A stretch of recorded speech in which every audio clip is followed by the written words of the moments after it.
Warahmatullahi wabarakatuh. Alhamdulillah, alhamdulillah rabbil alamin. Asyhadu an la ilaha illallah wa asyhadu anna Muhammad Rasulullah. Allahumma shalli ala Muhammad wa ali Muhammad kama shallaita ala Ibrahim wa ala Ibrahim innaka Hamidum Majid. Bapak-bapak, ibu-ibu dan saudara, marilah kita panjatkan puji syukur hadirat Allah Subhanahu wa taala. Pada subuh ini kita bisa hadir sholat berjamaah. Banyak sahabat-sahabat kita, tetangga kita yang sempat bangun pagi namun belum terpanggil untuk sholat berjamaah di masjid. Mudah-mudahan mereka ke depan akan bisa ikut berjamaah. Padahal jamaah sholat subuh itu kita dapat apresiasi yang tinggi dari Allah Subhanahu wa taala. Bapak dan Ibu, saya dapat tugas untuk ngisi. Kita memanfaatkan waktu sambil menunggu suruh, kita ya rileks sedikit. Jadi kalau bapak-bapak dapat tempat yang nyaman, bagus, dan insya Allah tidak terlalu lama. Jika bagi bapak ibu yang tidak dapat senderan itu bertahan gitu ya. Jadi kelihatannya saya amati tempat bapak ibu sudah makomnya itu sudah tetap, itu kelihatannya di situ aja. Bapak dan ibu, saya mengambil tema atau topik jalan menuju kehancuran peradaban. Saya punya pemikiran Bapak Ibu bahwa kita dalam kehidupan saat ini akan dihadapkan atau ditemui beberapa fakta, fenomena atau gejala yang kita amati dan kita hadapi. Kita berhadapan dengan fakta, data atau fenomena itu, mari kita hadapi dengan pola berpikir yang bagus ya. Kita dengan binatang menurut filosof itu kelebihannya, perbedaannya kita bisa berpikir. Oleh karena itu marilah fenomena yang ada, fakta yang ada, kita lakukan proses berpikir. Karena dengan berpikir itu kita akan bisa menghadapi dengan cermat dan memperkirakan apa yang terjadi. Jamaah yang berbahagia, jadi kalau kita saya cermati dalam sejumlah ayat Al-Quran, kita itu diajak untuk berpikir. Artinya bahwa apa yang di hadapan kita diajak untuk apakah itu memprediksi atau mungkin bisa mengantisipasi atas gejala atau fenomena atau fakta yang ada di tempat kita. Saya menggambarkan ini, yang saya katakan adalah apakah kita ingin esok itu lebih bagus ataukah esok tetap saja atau terbalik hancur ya. Hancur yang saya sampaikan di sini ada tidak hancur seperti gambar ini bahwa hancurnya secara fisik, tapi bisa yang kami maksud adalah hancur dalam arti pola hidup atau peradaban yang saya maksudkan. Selanjutnya, gambar memang sengaja saya bahasa Inggris karena yang kanan itu artinya juga agak nggak nyaman, ijazah palsu itu ya. Itu saya bahas Inggris. Kemudian korupsi kita, fenomena yang setiap kita membuka HP, YouTube yang muncul cerita korupsi, bahkan sekarang bukan jutaan, bukan miliaran, tapi triliunan. Rasanya kalau saya waktu SD itu teringat para khotib mengatakan mari kita ajak untuk memberantas korupsi, tapi rasanya 40-45 tahun ini kok tidak berakhir, bahkan angkanya nolnya makin banyak. Jadi saya tidak tahu kalau 1 triliun itu nolnya berapa, karena saya tidak pernah punya uang segitu ya, jadi saya juga besar sekali. Jadi banyak firman yang kadang-kadang kita pikirkan kok begini. Nah, saya mengajak pada hari ini, pada saat ini mengajak bagaimanakah kita memberikan seperti itu. Saya katakan bahwa di hadapan ada fenomena dan fakta yang perlu untuk kita lakukan pemikiran. Ada beberapa contoh ya, yang saya sampaikan suatu kebutuhan atau harapan Al-Quran bahwa kita itu harus berpikir ya, berpikir dalam arti secara jernih ya, istilahnya berpikir yang waras ya. Jadi gambar ini saya hanya sebagai ilustrasi, dan berikutnya dalam surat Al-Baqarah ayat 219, A'udzubillahi minasyaitonirrajim, kadzalika yubayyinullahu lakumul ayati la'allakum tatafakkarun. Saya memberikan warna merah ini menunjukkan bahwa inilah topik yang ingin saya angkat sebelum inti dari pembicaraan saya. Jadi kita itu diharapkan untuk berpikir, dan tidak sedikit ayat Al-Quran yang mengajak kita untuk berpikir. Jadi kita harus berpikir, tapi jangan sampai kepikiran. Jadi orang ojo dipikir teman-teman nanti stroke gitu ya. Tapi kita harus berpikir ya. Jadi nggak mungkin orang itu tanpa berpikir. Tapi bagaimana kita berpikir? Kalau kita sebagai kakek, nenek, atau sebagai orang tua mungkin memikirkan bagaimana masa depan anak-anak, dan kita juga mikir bagaimana masa depan peradaban atau bangsa kita. Cepat atau lambat kita akan meninggalkan masa ini dan kita akan digantikan oleh generasi yang akan datang. Sering saya pernah mengucap di sini bahwa aset terbesar adalah para pemuda. Siapa yang menguasai pemuda, dia akan menguasai masa depan. Ayat berikutnya surat Al-A'raf ayat 176. Ada kata yatafakkarun. Jadi kisah-kisah yang diungkapkan dalam Al-Quran, kita harus berpikir ya. Jadi kemarin kaitannya dengan Fir'aun, ada yang menyampaikan bahwa kita harus mengambil atau berpikir bahwa itu akan terulang dalam bentuk yang berbeda. Jadi kalau orang menulis pada 1 tahun atau 100 tahun yang lalu, kemungkinan bisa terjadi. Zaman sekarang, kalau kita dalam masyarakat kita, mungkin masyarakat akan berbeda fisiknya, artinya gedung-gedung sudah tinggi, kemudian orang pendidikannya tinggi dan sebagainya, tapi fenomena yang terjadi itu akan mengisahkan akan terulang kembali.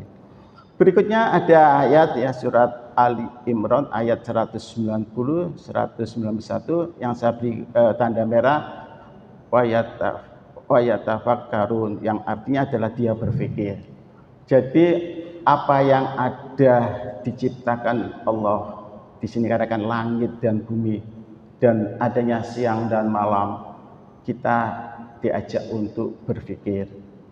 Kita lihat dari waktu-waktu kejadian yang kita lihat, kita dengar, kita tonton di HP. Kalau kita lihat YouTube itu tidak akan habis-habisnya. Waktu kita habis bisa menonton itu.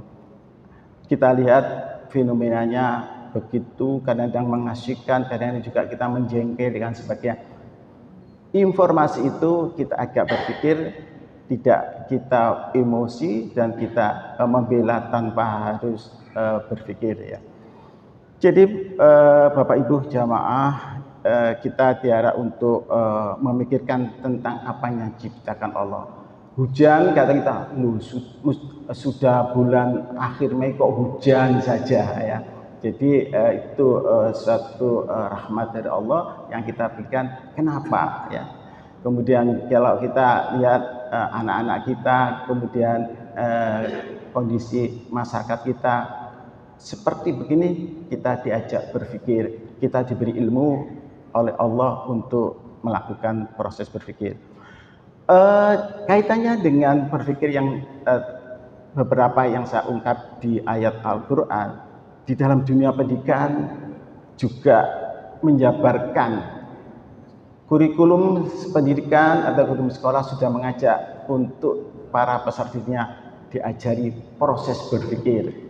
Sekarang terkenal dengan critical thinking, berpikir kritis, ada berpikir kreatif, ada berpikir inovatif yang diharapkan peserta didik ke depan mampu memecahkan masalah yang dihadapi. Apa yang kita hadapi saat ini akan berbeda dengan anak-anak zaman atau peradaban yang akan datang. Artinya kalau dulu kita tidak ada alat komunikasi yang secanggih ini ya. Jadi kalau saya ingat masih kecil, kalau orang mau berangkat haji itu menangis karena harapan kecil atau bisa terjadi tidak pulang karena perjalanan cukup panjang. Kebetulan rumah saya pantai, kalau dari kapal itu berangkat, orang itu ya dengan jarak jauh kok pakai dada dan sebagainya. Ya. Jadi saya lihat betapa pada saat itu dengan zaman sekarang. Sekarang tidak, kita berangkat mau misalkan haji, kita di bandara sudah selfie, kita sampai di sana bisa kirim pesan, bahkan suatu saat ke pasar untuk belanja, kita katakan mana yang harus dibeli, bisa. Jadi kalau pada waktu dulu kita masuk Masjidil Haram digerondai ya, jadi fotonya, kamera dilihat, kita akan ditahan, filmnya diambil gitu ya. Saya teringat tahun 2004 itu masih kita digerondai, yang laki-laki sama askar laki-laki, kemudian yang perempuan juga dicek. Kalau bawa dulu masih ada HP, tapi HP tidak secanggih ini. Sekarang begitu bebas, artinya kita bisa melakukan berbeda, dan mungkin 5 tahun lagi fenomenanya akan berubah lagi. Oleh karena itu kemampuan kepada anak didik untuk berpikir perlu kita siapkan. Bapak Ibu, jadi kalau saat ini anak-anak kemungkinan akan berpikir bisa yang secara instan. Guyon anak-anak sekarang atau remaja sekarang ingin kayaknya secara cepat. Oleh karena itu perlu kita bentengi. Saya lanjutkan, biar saya pakai slide dengan harapan saya tidak terlalu melebar melebihi dari yang saya. Bapak dan Ibu, di sini saya tulis di sekolah-sekolah, di lembaga pendidikan sudah diajak. Sekarang Pak Menteri untuk tingkat pendidikan dasar dan menengah ada deep learning ya. Kemudian kira-kira 10 tahun yang lalu sudah diupayakan bahwa sekolah itu anak-anak tidak dengan materi yang banyak, tapi pola berpikir yang saya katakan tadi, berpikir kritis. Banyak pola-pola berpikir kritis, apakah vision, kemudian visor dan sebagainya. Dari situ muncul beberapa mahasiswa program doktor itu S3 mengembangkan bagaimana mengajak untuk berpikir kritis pada anak SD, anak SMP dan seterusnya. Itu pola-pola yang dalam dunia benar, termasuk kreatif. Tentu kritis, kreatif, inovatif dan sebagainya pada sandaran yang diizinkan. Jadi karena kreatif kebablasan ya Bapak Ibu, jadi konten-konten yang dalam TikTok dan sebagainya itu bagus, tapi suatu saat saya lihat ini harus perlu ada rambu, norma-norma yang ada. Jadi AI itu kan ya bagus, tapi tetap kita butuhkan.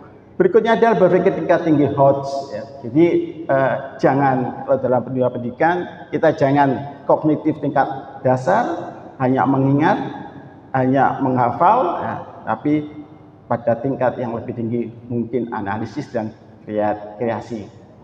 Itulah beberapa saya bandingkan antara fakta, kemudian harapan Al-Quran dan dunia pendidikan mencoba untuk mengatasi bagaimanakah peradaban yang akan datang kita lebih bagus.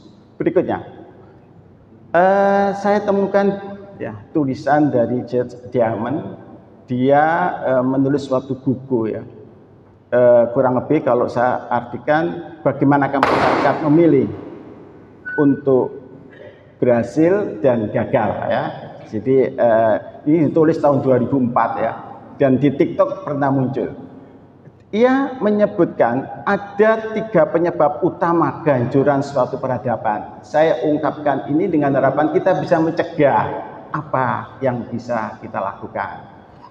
Bapak dan Ibu, kalau kita lihat di negara tentu ada peradaban Islam, kemudian dengan sekian 100 tahun akan berubah, dan juga tidak menutup kemungkinan di sekitar kita, masyarakat kita di Indonesia ada perubahan peradaban. Jadi kalau kita masih ingat saat masih remaja, mungkin dunia anak remaja berbeda dengan sekarang ya. Jadi kalau saya lihat di malam hari, maka kafe-kafe di sekitar itu justru banyak ditongkrongi. Nah, kita punya pikiran bagaimanakah itu bisa menjadi lahan kita untuk melakukan dakwah mereka kepada mereka.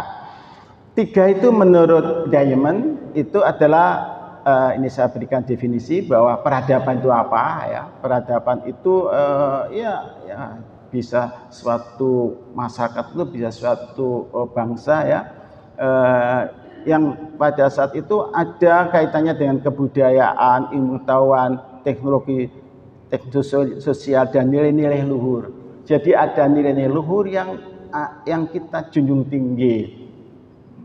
Tentu kalau pengamatan saya memperlihatkan bahwa etika, nilai-nilai luhur itu ada pergeseran ya. Jadi pergeseran dalam arti yang kalau saya lihat dari beberapa hal, kadang-kadang ini tidak diizinkan tapi dikemas sehingga ada seolah ada bahasa Arabnya, seolah itu agama mengizinkan. Jadi ada suatu kegiatan terus diberi ucapan-ucapan dalam bahasa Arab. Maka perlu untuk kita kritisi apakah itu memang dalam batas-batas kewajaran kita. Nah, bukunya kurang lebih covernya begini ya. Jadi Jared Diamond memprediksi terutama pada negara-negara yang berkembang, termasuk diungkapkan antara Indonesia. Bisa bangsa Indonesia itu bisa hancur atau peradaban berubah jika hal itu terjadi. Ada 3 hal yang disampaikan bahwa hancurnya itu karena tatanan keluarga yang dirusak ya. Bapak dan Ibu, keluarga itu adalah unit terkecil dari masyarakat. Artinya masyarakat itu paling menentukan, paling akrab adalah dalam keluarga. Nah, gambar saya ini memperlihatkan bahwa fenomena yang terjadi bahwa orang tua, terutama maaf saya kutip adalah ibu, kurang dominasi untuk menentukan bagaimana pendidikan keluarga. Dia lebih mengutamakan karir.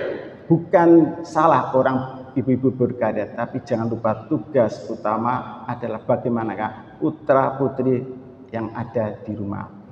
Jadi Muhammadiyah ingin pernah mengungkapkan bahwa emansipasi wanita itu bukan menyaingi laki-laki. Kodrat kita berbeda, tapi bagaimana kita sesama perempuan untuk bisa berkarya dengan bagus. Jadi ini ada konsep, tapi saya tidak tahu bagaimana kerja yang ditangani oleh Ibu Aisyah dan Ibu Mbak NA. Ya. Ini tulisan berikutnya, kalau suatu keluarga, jadi kalau dulu saya ada ungkapan gambar-gambar yang di belakang mobil itu gambar keluarga itu tidak bapak, ibu, ayah, ibu dan anak, tapi ibu sama tantenya, kemudian dengan anaknya. Ini ada yang kata, inikah yang kita akan dialihkan bahwa tidak perlu berkeluarga dengan laki dan perempuan. Tidak tahu ada kajian seperti itu. Saya lihat juga ada family gambar di belakang mobil itu dengan ibu, tantenya, kemudian anaknya, tidak ibu dan bapaknya. Jadi gambar yang saya berikan ilustrasi ini memperlihatkan anak tidak dapat memperoleh layanan terbaik dari orang tua. Ibunya sibuk HP, entah ayahnya digambarkan sedang beraktivitas apa, sehingga anaknya saya harus berada di mana. Seringkali kita ketemu, saya temui ada beberapa fenomena, kita ketemu sekeluarga, tapi pada saat itu keluarga itu komunikasi di luar yang ada. Untuk apa ketemu? Saling semuanya ber-HP untuk berkomunikasi yang lain. Fenomena seperti ini rasanya suatu saat kita menganggapnya suatu hal yang wajar. Tapi kalau kita lihat ya kita bertamu tapi kok ribut sendiri ya.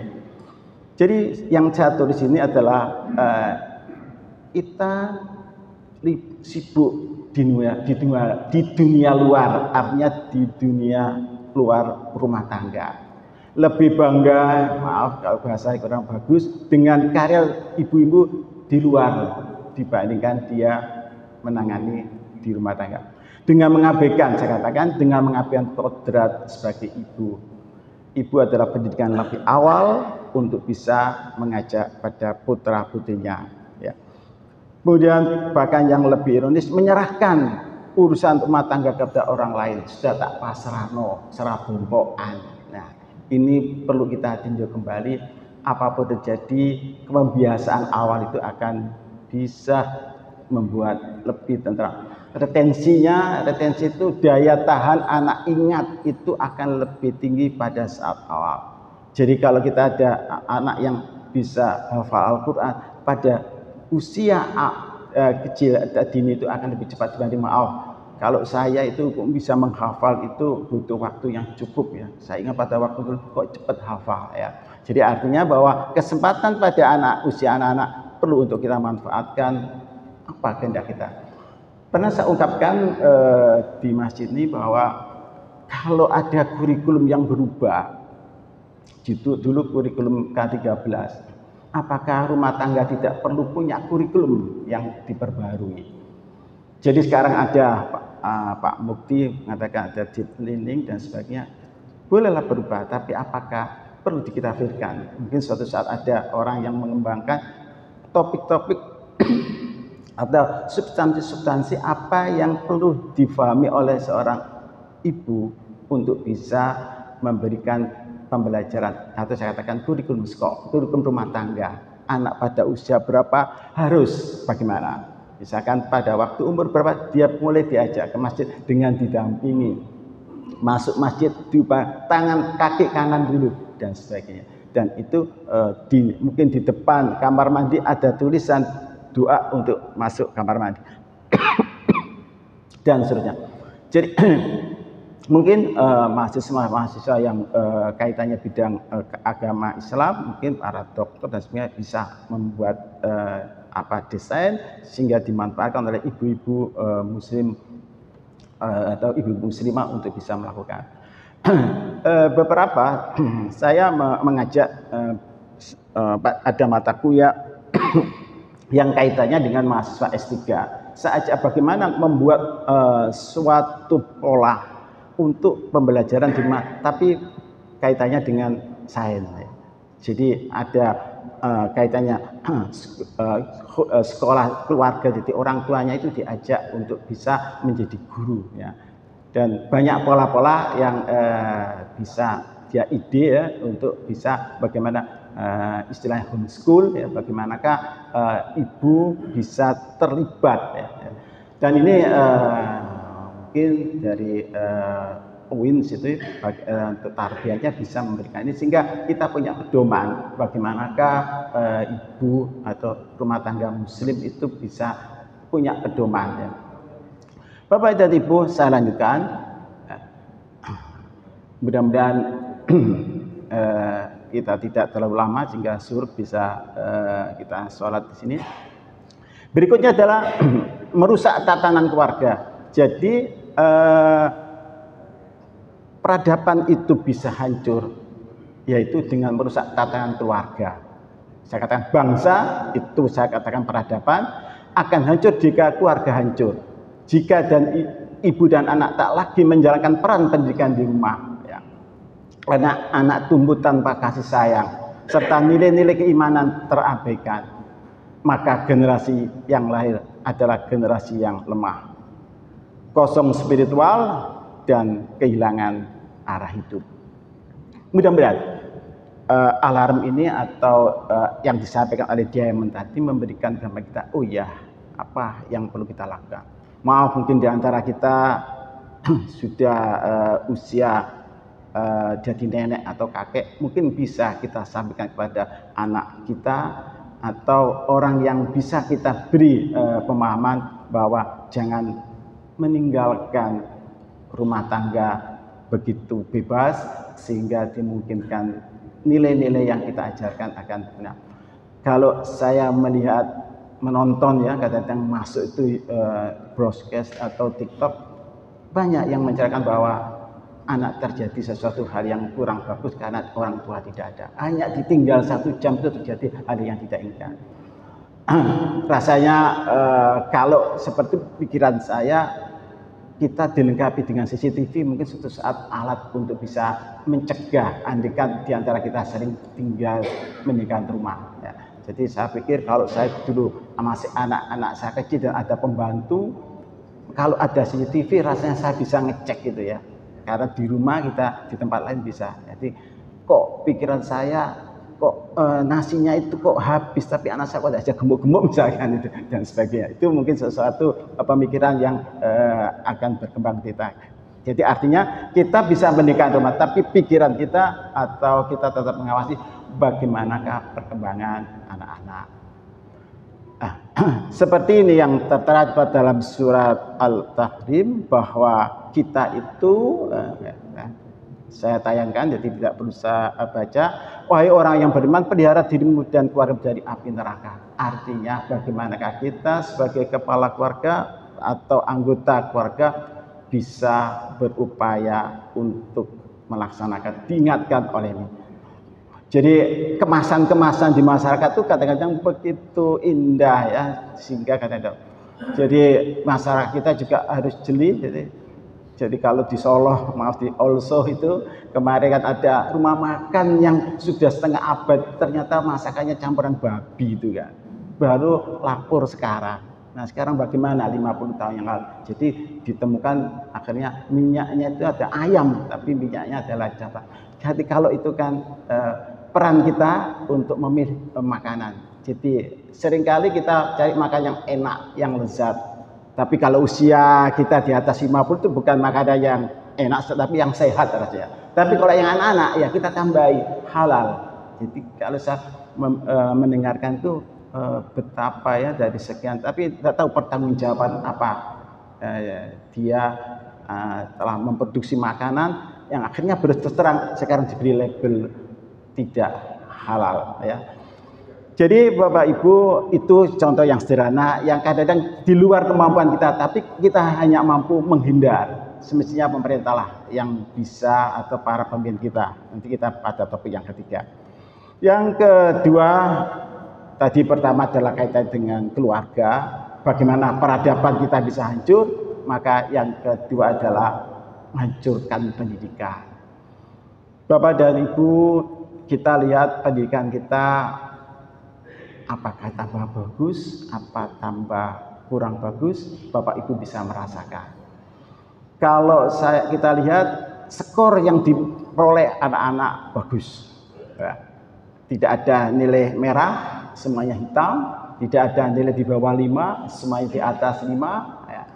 Kalau IP tidak ada IP di bawah 2, bahkan IPK-nya itu 3 ke atas, ya.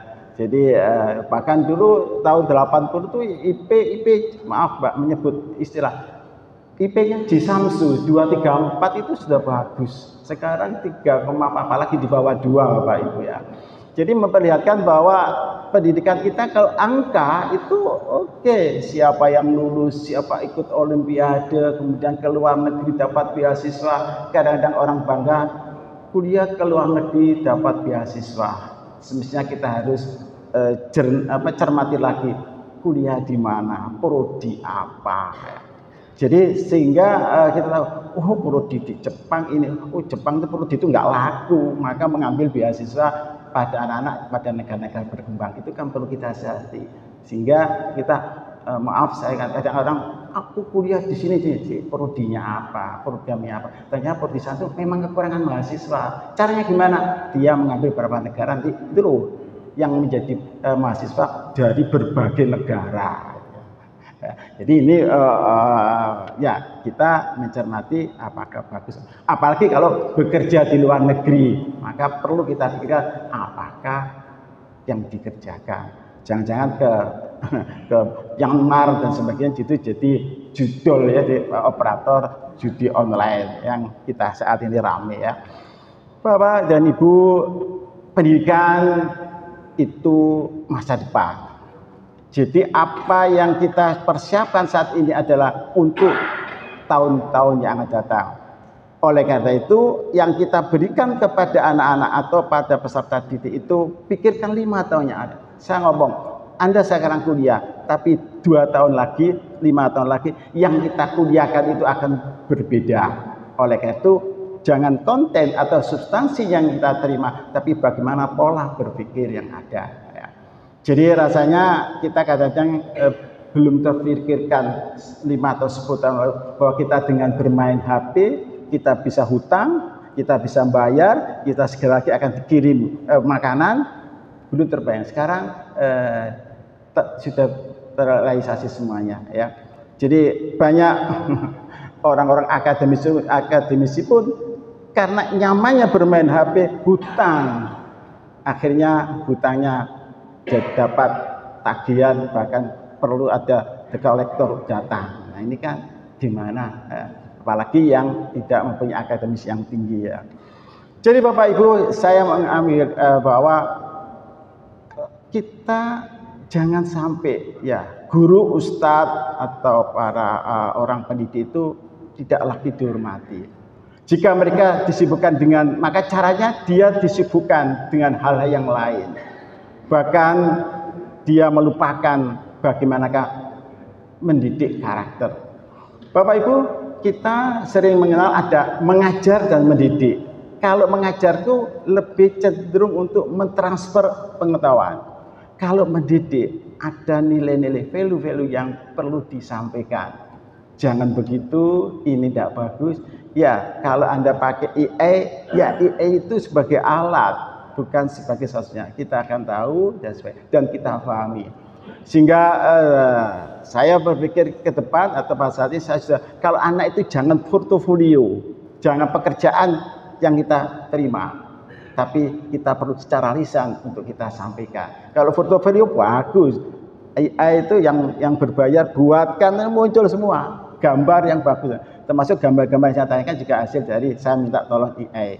Jadi tanda-tanda rasanya ada kecenderungan guru sibuk sekali, bahkan guru-guru di kota Surabaya tuh kalau hari liburan anak-anak harus piket, sibuk sekali sehingga administrasinya banyak sekali, dimungkinkan lalai dengan bagaimanakah mendidik anak-anaknya. Maka pendidikan akan kehilangan rohnya. Jadi kalau dulu itu bagaimana pendidikan, saya masih mengalami kira-kira tahun 80-an itu, kalau pada saat jadi guru itu kalau Idul Fitri itu silaturahim peserta didik itu besar sekali. Sekarang hanya di WA, Bapak selamat hari raya, ya gitu aja. Bahkan yang dikirim poster suatu foto itu biasanya nggak saya jawab gitu. Itu kan all size dikirim semua, apalagi kalau di grup itu tidak saya, kalau ada kata-katanya berarti memikirkan. Jadi membuat satu dikirim ke semua, kita suruh balas kan tidak. Jadi saya mengalami tahun 80-an saya jadi guru SMP dan SMA, begitu keakrabannya bersilaturahmi. Bukan berarti sekarang harus begitu ya, tapi ada nilai-nilai yang mulai tertinggal ya. Jadi sehingga ada pertanyaan dalam suatu PPKN, kalau temanmu sakit, apa yang kamu lakukan? Ada pidanya. Dijenguk apa. Dia coret semua. Enggak, saya WA gitu kan. Iya kan, saya rumahnya jauh Pak, saya selamat atau mudah-mudahan sakitnya lekas dan sebagainya. Nah, itu apakah fenomena yang berarti? Akhirnya lahir generasi pintar secara angka, IPK-nya bagus tapi miskin akhlak ya. Jadi maaf Bapak Ibu, sekarang anak-anak kalau lulus itu IPK-nya tidak ada yang di bawah 3, bahkan mendekati 4 gitu. Kalau bisa itu 4 plus itu ya. Jadi ada di perguruan tinggi saja ada nilai A, ada A plus itu nggak tahu ya. Jadi biasanya A itu tertinggi, ada nilai A plus itu nggak tahu apakah mungkin rentangnya berbeda. Jadi umumnya kan 1 sampai 4 ya, A, B, C, D, ada yang E, ada yang sekarang tengahan dan sebagainya. Itu saya tidak mengatakan itu jelek, tapi mari kita pikirkan bahwa angka-angka itu jangan berarti hanya angka, tapi mari kita maknai sesuatu yang akhlak mereka, perilaku mereka, nilai-nilai akademiknya itu memang ada. Sekali lagi tidak mudah ya, tapi harus saya sampaikan karena sekarang itu sekolah dan kampus itu tidak bisa seenaknya. Kalau mahasiswanya itu lama tidak lulus itu jadi masalah. Di SMA itu kemarin anak-anak SMA itu lulus, tidak lulus pun kita jadi masalah. Itu kan fenomena yang berbeda ya. Jadi anak tinggal sekolah itu jadi masalah bagi sekolahan. Jadi kalau S1 itu 4 tahun, jadi 5 tahun, 6 tahun dipertanyakan. Ya apa kampusnya ini? Ya. Sehingga muncul seperti itu. Bapak Ibu, seperti yang mungkin bisa dibaca bahwa kita ingin menyampaikan bahwa orang-orang yang beriman di antara kamu dan orang yang diberi ilmu ada beberapa derajat yang lebih tinggi ya. Jadi derajat itu bisa berarti finansial, berarti bukan finansial. Artinya kalau pendidikan itu bagus, maka kita berharapkan salah satu faktor dalam melakukan peradaban itu akan lebih bagus. Yang ketiga, bahwa hancurkanlah keteladanan. Yang diceritakan saya gambarkan politik ada gambar dolarnya gitu ya. Ini maaf saya katakan ulama politikus di depannya ada gambar dolar. Ya, ini menggambarkan bahwa tokoh agama dan pemimpin hilang keteladanannya. Jika pemimpin dan ulama sibuk mencari kekuasaan, jabatan dan materi bukan menegakkan kebenaran, maka masyarakat kehilangan panutan. Mudah-mudahan kondisi saat ini tidak menuju ke situ. Ya, jadi ada yang kok ormas dapat jatah tambang, apakah tidak menuju ke tempat ini, politik, tokoh agama dan sebagainya. Mudah-mudahan. Jadi paling tidak saya ingin mengingatkan kepada kita bahwa pemimpin jadilah teladan.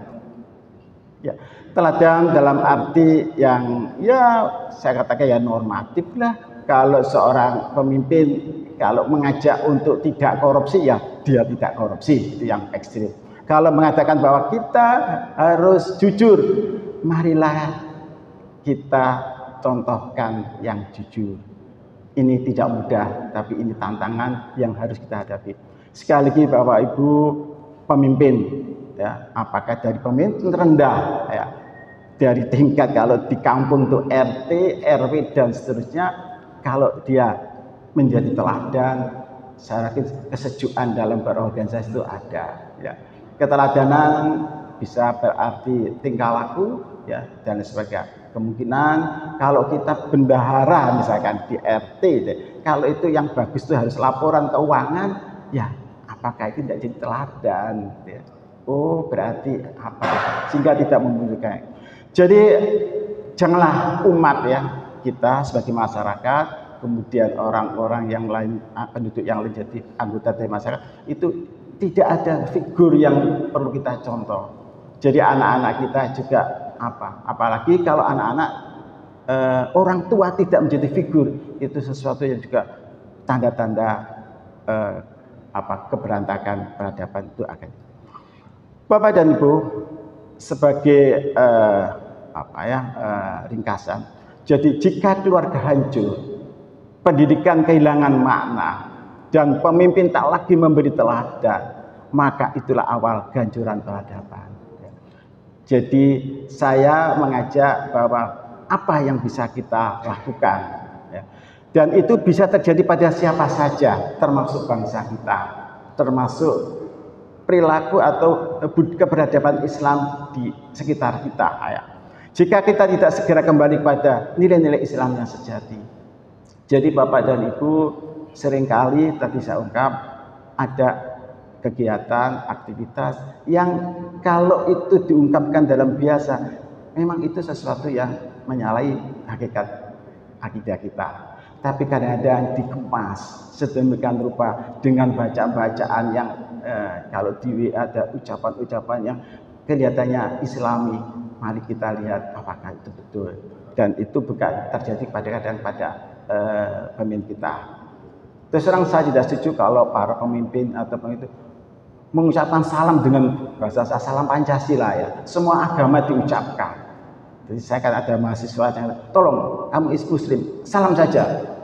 Jangan pakai rahayu, pakai Sri Rahayu, pakai apa? Saya tidak hafal ya. Jadi itu kan saya pikir nanti dilegalkan bahwa asal Majelis Ulama sudah mengatakan kita salam. Jadi kalau pemimpin kan dianggap betul ya. Bapak dan Ibu, ada 3 cara menghancurkan menurut Diamond ya. Jadi peradaban kita.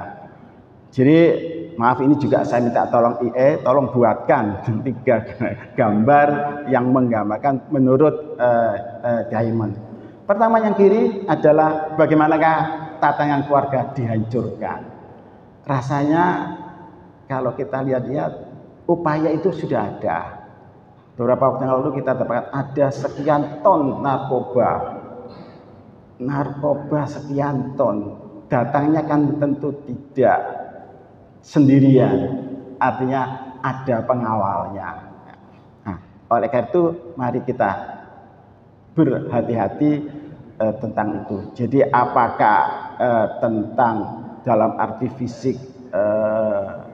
fisik narkoba, sekarang juga ada tatanan keluarga ganti dengan lain ya, yaitu dengan online. Saya katakan apakah itu kaitannya dengan video, mungkin juga ada kursus online dan sebagainya, tentu akan menyebabkan tatanan keluarga kalau kita tidak berhati-hati. Baik, yang pertama. Yang kedua, gambar tengah itu saya menggambarkan bahwa guru atau pendidikan tidak memenuhi atau sudah arahnya berbeda. Jadi maaf saya katakan, guru lebih cenderung untuk memikirkan finansial saja, sibuk dengan itu, tapi tidak membuat. Jadi memang kita tidak bisa guru tanpa honor, ya. Tapi janganlah itu satu-satunya. Kalau semuanya diberikan seperti itu, kita hati-hati, jangan-jangan itu tanda-tanda bahwa keperadaban kita akan dihancurkan. Apalagi murid ya. Jadi saya berbicara umum ya. Jadi ada sekolah itu sekolah negeri, artinya sekolah negeri itu berarti ada pendidikan agama, orang Islam mendapat pelajaran agama, kemudian ada sekolah yang dikelola oleh lembaga keagamaan, apakah itu Islam atau bukan Islam. Dan ada yang nasionalis, maka yang nasionalis dia dikelola oleh swasta yang tidak berasaskan keagamaan. Nah, ini yang kadang-kadang kita lihat, misalkan kalau saya pernah ke beberapa sekolah negeri, itu memang orientasinya siapa yang menjadi pimpinan, itu yang menentukan. Pimpinannya orang agak tekun beribadah, kemudian tahu, maka banyak nuansa-nuansa yang diberikan pada pendidikan agama. Jadi Bapak Ibu, yang kedua adalah pendidikan. Bagaimanakah pendidikan itu berperan? Jadi yang pertama adalah rumah tangga, kemudian pendidikan. Oleh karena itu sekarang awal-awal Bapak Ibu memilihkan putra putri atau cucu-cucunya untuk ke sekolah, coba pikirkan. Jadi akhir Juni itu mulai, kemudian minggu ketiga Juli itu adalah tahun ajaran, termasuk memilih ke perguruan tinggi. Saya lebih orientasi pada pendidikan dasar dan menengah. Kalau perguruan tinggi itu anak-anak itu lebih bisa, tapi ya bukan berarti harus dilepas ya. Jadi saya punya pengalaman bahwa anak SMA dibanding anak-anak perguruan tinggi, anak perguruan tinggi sudah pola berpikirnya lebih dewasa. Walaupun itu bukan zero error, pasti ada ya. Jadi kalau anak itu kalau di anak perguruan tinggi itu dia masih S1 itu jarang untuk segera menikah, ya. Dia berpikir kalau saya lulus akan lebih kesempatan yang baik. Jadi yang rawan bagi saya adalah anak-anak pendidikan dasar dan menengah. Ya. Jadi bukan berarti sekali lagi di perguruan tinggi tidak, tapi ada dia lebih dewasa. Yang ketiga, Bapak Ibu, adalah hancurkan keteladanan. Saya lihat gambar orang pemimpin ini dengan membawa dolar, memperlihatkan kondisi pemimpin kita lebih cenderung untuk memikirkan harta. Banyak contoh seperti awal tadi bahwa pemimpin kita apa itu judul, pengaman judul dan sebagainya itu berita saat ini sekarang bukan jutaan, bukan miliar, tapi triliunan ya. Jangan uangnya itu kalau kita lihat itu di rumah ngitungnya itu kerdusan ya, koper dan sebagainya. Bapak dan Ibu, sebagai penutup ya, karena sudah surut, membangun manusia lebih dulu sebelum membangun membangun manusia lebih dulu sebelum membangun lainnya. Ini sekedar ada cerita. Cina itu dulu ingin melindungi musuh atau ingin menghalau musuh dengan membangun tembok raksasa. Tembok raksasa harapannya musuh tidak akan bisa masuk ke negeri Cina. Dalam 100 tahun dia sibuk mempertahankan gedung, tapi lupa dia membina masyarakatnya. 100 tahun musuh bisa masuk ke negeri Cina tanpa harus merusak tembok, tapi orang-orangnya disuap. Artinya tidak harus dengan pertempuran yang keras, tapi dia dengan mengganggu atau akhlak mereka diruntuhkan. Bapak Ibu, siapa lagi yang akan mendidik generasi dengan nilai-nilai luhur? Itulah awal kehancuran yang sesungguhnya. Fisik kita masih utuh. Saat ini kehancuran beradaban akan terjadi walaupun tubuh dibungkus ya. Walaupun bungkus dibungkus dengan pakaian mewah ya, orang yang berpakaian mewah, kemudian fisik yang megah, kendaraan yang mewah, semuanya tidak akan berarti apa-apa. Rapuh dan lemah tanpa jiwa yang tangguh. Jadi perlu kita pikirkan, seringkali kita juga mendengar orang bercerita, oh anakku sukses, yaitu punya ini, punya itu dan sebagainya. Saya sering nyindir, cobalah kalau akekah itu kita ada ucapan mendoakan semoga anak kita menjadi anak yang soleh dan soleha, mendoakan kedua orang tua. Itu tidak menjadi standar lagi kayaknya. Kalau anak saya sudah punya mobil, punya rumah, jabatannya ini perlu kita introspeksi. Jadi kalau saya punya dapat akekah, ini loh sebenarnya doa yang bagus. Tapi kalau sudah dalam perjalanan hidup sudah berubah, mudah-mudahan kita diingatkan bahwa itu yang menjadi tidak bukan oh anak saya di Jakarta sudah punya APD dan sebagainya, tapi lupa apakah sudah menjadi anak yang kita tuliskan pada saat kita membagi akikah. Apa yang harus kita lakukan ya? Mari kita selamatkan peradaban Islam di Indonesia, di sekitar kita juga dengan kapasitas kita masing-masing ya. Mulai dari diri sendiri Bapak Ibu. Jadi kita kalau paling tidak jadi diri Bapak Ibu, apa yang bisa kita lakukan? Kita berperan di rumah tangga, cobalah kita perankan. Kemudian kalau kita ada di komunitas, di keluarga, kita lakukan. Kalau di komunitas, mari kita lakukan. Kita di organisasi sosial, organisasi keagamaan, rukun tetangga dan rukun warga. Apakah kita bisa berperan? Mudah-mudahan harapan itu menjadi paling tidak memperlambat kalau perlu kita menjadikan peradaban kita maju, karena tidak semua orang suka dengan kehidupan keperadaban Islam yang bagus. Sekali lagi, tidak semua orang menghendaki atau senang kalau peradaban Islam itu bagus. Terbukti suatu saat kita mendirikan masjid, kalau di Surabaya Pak, di tempat lain kita mendirikan itu betapa sulitnya ya, padahal umatnya banyak. Inilah Bapak Ibu ya, saya juga minta tolong IE ya apa gambarkan keberadaban Islam. Kita menginginkan bahwa anak-anak kita katanya tahun 2045 menjadi negara Indonesia emas. Rasanya kalau kondisi seperti ini agak kecil ya kita terjadi. Tapi kita tidak harus pesimis. Sekali lagi mari kita berupaya untuk bisa menjadikan peradaban Islam di sekitar kita, bangsa kita tetap bertahan, bahkan kalau bisa percaya. Mudah-mudahan yang saya sampaikan ini bermanfaat. Andaikan ada kekeliruan itu dari saya, dan andai kata itu ada kebenaran dari Allah. Mudah-mudahan apa yang saya dengar ini bermanfaat bagi diri saya dan pada Bapak Ibu. Nasrun minallah. Assalamualaikum warahmatullahi wabarakatuh.